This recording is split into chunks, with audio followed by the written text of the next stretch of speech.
Ya, bagi Anda para pengguna kereta komuter, mulai Selasa 7 April 2020 esok, PT Kereta Komuter Indonesia akan menerapkan pembatasan jam operasional KRL.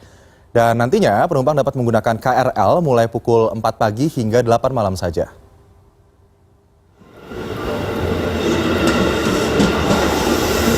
PT Kereta Komuter Indonesia mencatat adanya penurunan drastis hingga 70% pada jumlah penumpang KRL selama 2 pekan terakhir. Adanya pengurangan jumlah pengguna KRL membuat PT Kereta Komuter Indonesia mengurangi jam operasional KRL mulai Selasa 7 April 2020. Jam operasional KRL yang biasanya hingga pukul 12 malam, kini hanya dapat digunakan mulai pukul 4 pagi hingga pukul 8 malam. Pada pagi hari pukul 4 sampai pukul 9 pagi ini tidak ada penyesuaian operasional, jadi jarak keberangkatan antar keretanya tetap sama. Sosialisasi perubahan jam operasional telah dilakukan sejak Jumat 3 April. Sementara itu, beberapa penumpang mengaku khawatir bakal terjadi penumpukan penumpang jika jarak waktu antar kereta terlalu panjang. Kalau pas hari kerja itu yang memang benar-benar kejar-kejaran. Pembatasan jam operasional ini akan dilakukan hingga waktu yang tidak ditentukan, menunggu perkembangan situasi dan instruksi pemerintah. Gita Gowinda, Fikri Adin, Jakarta.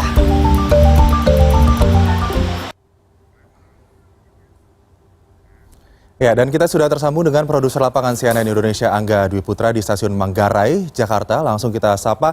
Angga, selamat sore. Apakah kekhawatiran penumpang ini benar-benar terjadi di sana dengan adanya pembatasan jam KRL, terjadi penumpukan penumpang begitu? Dan bagaimana situasi terkini, Angga? Ya, selamat sore Aldi. Memang pembatasan jumlah kereta dan juga headway atau jarak antar waktu kereta yang semakin panjang baru akan diterapkan oleh PT Kereta Komuter Indonesia pada hari Selasa 7 April 2020 esok, Aldi. Namun demikian memang pada hari Senin ini meskipun belum dilakukan pembatasan seperti itu untuk kereta komuter atau KRL, kereta rel listrik ini, memang sejak pagi tadi juga banyak kami mendapatkan laporan bahwa memang masih dan juga terjadi kepadatan seperti itu. Jadi jarak antara penumpang ini tidak bisa 1 meter seperti itu atau menerapkan social distancing di dalam KRL. Pun demikian ketika harus menunggu kereta. Dan pada hari ini pun, sore ini pun kami melihat masih banyak pengguna KRL yang menggunakan kereta, terutama di stasiun Manggarai yang memang ini menghubungkan dari Jakarta ke Bekasi, kemudian juga ke Bogor, Depok, dan ini menjadi salah satu pusat seperti itu. Dan bisa Anda saksikan, Aldi, ini tadi dari sekitar pukul 4 sore hingga pukul 5 lebih 6 waktu Indonesia Barat saat ini memang masih banyak hilir mudik para penumpang KRL, baik terutama memang yang akan menggunakan kereta atau KRL ini yang menggunakan untuk pulang ke rumahnya masing-masing seperti itu. Untuk penumpang yang turun memang tidak terlalu banyak dalam pantauan kami, memang lebih banyak yang baru akan memasuki ke stasiun Manggarai ini. Jadi memang ini yang dikhawatirkan ketika esok akan dilakukan pembatasan baik itu jumlah kereta maupun headway jarak antar waktu. Ini yang juga menjadi kekhawatiran para penumpang-penumpang KRL bahwa besok akan lebih menumpuk jumlah penumpangnya dibandingkan dengan hari ini. Karena hari ini pun dengan jadwal biasa sudah menumpuk, apalagi jika besok dilakukan penyesuaian seperti itu, pembatasan jumlah kereta yang akan digunakan oleh para penumpang. Aldi. Ya, Angga, kalau kita lihat pekan lalu, jalanan ibu kota nampaknya cenderung lebih sepi. Tapi kalau lihat hari ini, di awal pekan hari Senin nampaknya sudah mulai ramai warga yang beraktivitas. Apakah ini artinya warga sudah kembali memulai aktivitas seperti biasa begitu? Ya, betul sekali, Aldi. Kalau kita sedikit tarik mundur ke belakang, flashback bahwa imbauan dari pemerintah Provinsi DKI Jakarta khususnya untuk melakukan bekerja dari rumah atau work from home, ini memang batas terakhirnya adalah pada tanggal 3 April lalu. Artinya tanggal 6 April ini menjadi setelah 2 pekan seperti itu bekerja dari rumah. Tanggal 6 April ini banyak perusahaan yang belum kembali melakukan ataupun menginisiasi untuk melakukan work from home kembali. Meskipun memang dari pemerintah Provinsi DKI Jakarta ini sudah kembali mengimbau untuk memperpanjang work from home atau bekerja dari rumah ini sampai tanggal 19 April mendatang. Tapi sekali lagi, Aldi, bahwa ini hanyalah bentuk imbauan seperti itu.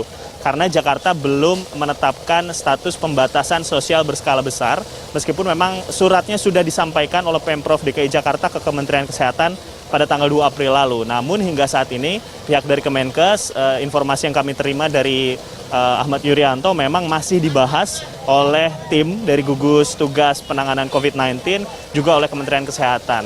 Nantinya jika sudah ada status pembatasan sosial berskala besar di DKI Jakarta, pemerintah Provinsi DKI Jakarta ini bisa lebih bersifat tegas seperti itu untuk melarang perkantoran untuk buka, kecuali untuk beberapa hal yang memang krusial, misalnya saja berkaitan dengan BBM ataupun bahan pangan, kantor-kantor yang mengurusi hajat hidup orang banyak, maksud saya, seperti misalnya tenaga kesehatan, kemudian juga rumah sakit, puskesmas, ini memang akan dikecualikan. Namun untuk kantor-kantor yang lain, dengan ditetapkannya PSBB, ini tentu saja pemerintah provinsi masih bisa lebih tegas seperti itu dari hanya sekedar imbauan. Terbukti memang pada hari ini batas pertama setelah pemerintah provinsi melakukan imbauan seperti itu untuk melakukan WFH, pada tanggal 6 April ini sudah banyak masyarakat ataupun masyarakat kota Jakarta yang akhirnya terpaksa harus kembali bekerja seperti itu karena memang perusahaan belum bisa melakukan lagi penyesuaian untuk melakukan work from home. Jadi memang dibutuhkan ketegasan dengan status pembatasan sosial berskala besar, aturan-aturan yang rinci, kantor mana saja yang boleh buka dan mana kantor yang harus tutup ataupun bekerja dari rumah masing-masing. Ini yang harus dilakukan supaya memang tidak ada lagi masyarakat yang menggunakan KRL, karena memang mayoritas yang menggunakan KRL ini adalah pekerja-pekerja. Mereka tinggal di Depok, di Bogor, di Bekasi, dan terpaksa harus ke Jakarta dengan menggunakan transportasi publik. Aldi. Perkantoran sudah dibuka, warga sudah mulai beraktivitas kembali. Semoga PT Kereta Komuter Indonesia atau KCI ini bisa memberikan solusi yang efektif menjaga physical distancing di area stasiun dan juga di dalam kereta. Terima kasih produser lapangan CNN Indonesia,